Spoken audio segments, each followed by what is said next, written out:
Assalamualaikum warahmatullahi wabarakatuh.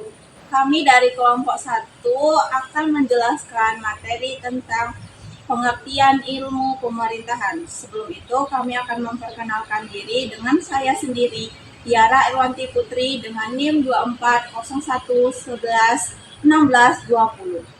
Perkenalkan, nama saya Windy Fianti dengan NIM 2401110191. Perkenalkan, nama saya Relin Mediana dengan NIM 2401110153. Perkenalkan, nama saya Rita Nadirwati dengan NIM 241101110186. Problematika dalam ilmu pemerintahan mencakup berbagai tantangan, hambatan, dan isu yang dihadapi dalam teori dan praktik penyelenggaraan pemerintahan. Masalah ini muncul akibat dinamika politik, sosial, ekonomi, dan budaya yang mempengaruhi tata kelola pemerintahan di berbagai tingkat. Jenis problematika dalam ilmu pemerintahan yaitu birokrasi yang tidak efisien, korupsi dan penyalahgunaan kekuasaan, partisipasi masyarakat yang rendah, serta kebijakan yang tidak konsisten, dan globalisasi dan investasi asing. Ilmu adalah seperangkat pengetahuan yang satu, tersusun atas secara sistematis dan logis. Yang kedua, mempunyai objek atau sasar tertentu yang menjadi materi pokok pembahasan. Yang ketiga, yaitu adanya pusat perhatian tertentu yang mana sebagai sudut pandang dari objeknya. Yang keempat, menggunakan metode dan ilmiah tertentu. Yang kelima, memiliki kebenaran yang objektif, dan yang keenam, mempunyai tujuan tertentu. Ciri-ciri ilmu terbagi menjadi 6. Yang pertama yaitu bersifat empiris. Sifat ini diperoleh melalui proses penelitian, pengamatan, dan percobaan terlebih dahulu. Melalui proses yang panjang, itulah kemudian akhirnya tercipta pengetahuan. Yang kedua, sistematis. Sebuah ilmu dikatakan sistematis sebab ilmu yang telah ditemukan kebenarannya, maka perlu disebarluaskan. Hal ini karena orang awam belum tentu tahu maksud dari penemu atau peneliti ilmu tersebut. Maka, untuk menyampaikan dan menyebarluaskannya, suatu ilmu harus disusun terlebih dahulu secara sistematis. Yang ketiga ada analitis. Analitis merupakan ciri yang sudah pasti, karena ilmu tersebut dibuat secara analisis. Ilmu tersebut disampaikan secara detail, kritis, rinci, dan menyeluruh. Sebuah ilmu harus memiliki sifat objektif, yaitu tidak memihak. Adapun manfaat dari sifat objektif ini adalah dapat menghilangkan penilaian atau prasangka negatif orang lain. Yang kelima yaitu kritis.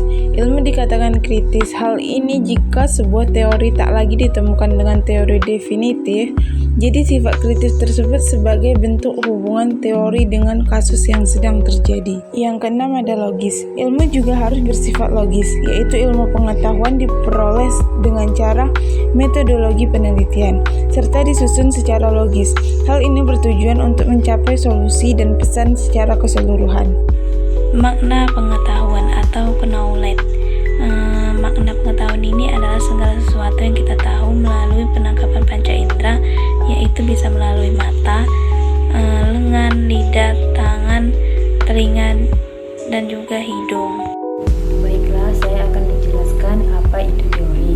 Teori adalah seperangkat konstruk, konsep, batasan, dan proposisi yang menyajikan suatu pandangan sistematis tentang fenomena dengan merinci hubungan-hubungan antar variabel dengan tujuan menjelaskan dan memprediksikan suatu gejala.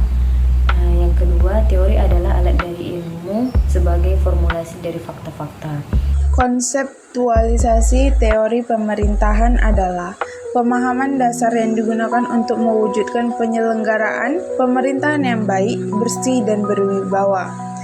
Teori pemerintahan mencakup beberapa hal, yaitu makna pemerintahan, tata kelola pemerintahan, dan sistem pemerintahan. Ilmu pemerintahan adalah studi mendalam tentang bagaimana negara diatur, dikelola, dan dikuasai.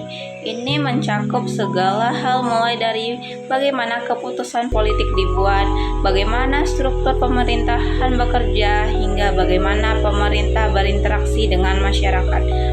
Batas-batas ilmu pemerintahan. Ilmu pemerintahan memiliki cakupan yang sangat luas. Beberapa aspek utama yang dipelajari meliputi 1. Proses politik.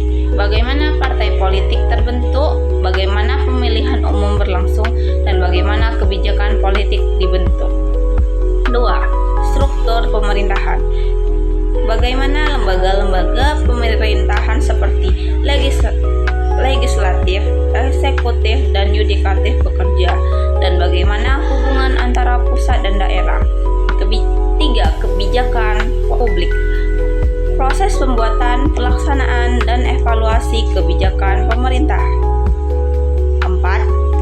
Administrasi publik. Bagaimana birokrasi bekerja, bagaimana pelayanan publik diberikan, dan bagaimana reformasi birokrasi dilakukan. 5. Hubungan internasional. Bagaimana negara berinteraksi dengan negara lain, organisasi internasional, dan bagaimana isu-isu global mempengaruhi kebijakan dalam negeri. Unsur-unsur pemerintahan. Unsur-unsur pemerintahan terbagi menjadi 3, yaitu koordinasi pemerintahan, yaitu pengatur sinkronisasi kepentingan bersama, tujuan bersama.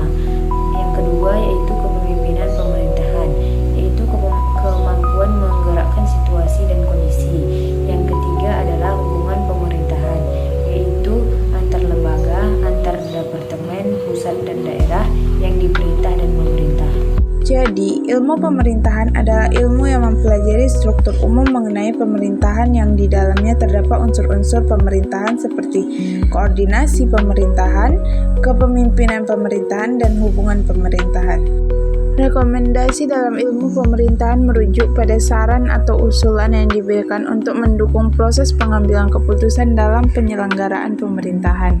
Rekomendasi ini biasanya dihasilkan dari analisis kebijakan, kajian akademis, atau hasil penelitian terkait isu-isu pemerintahan.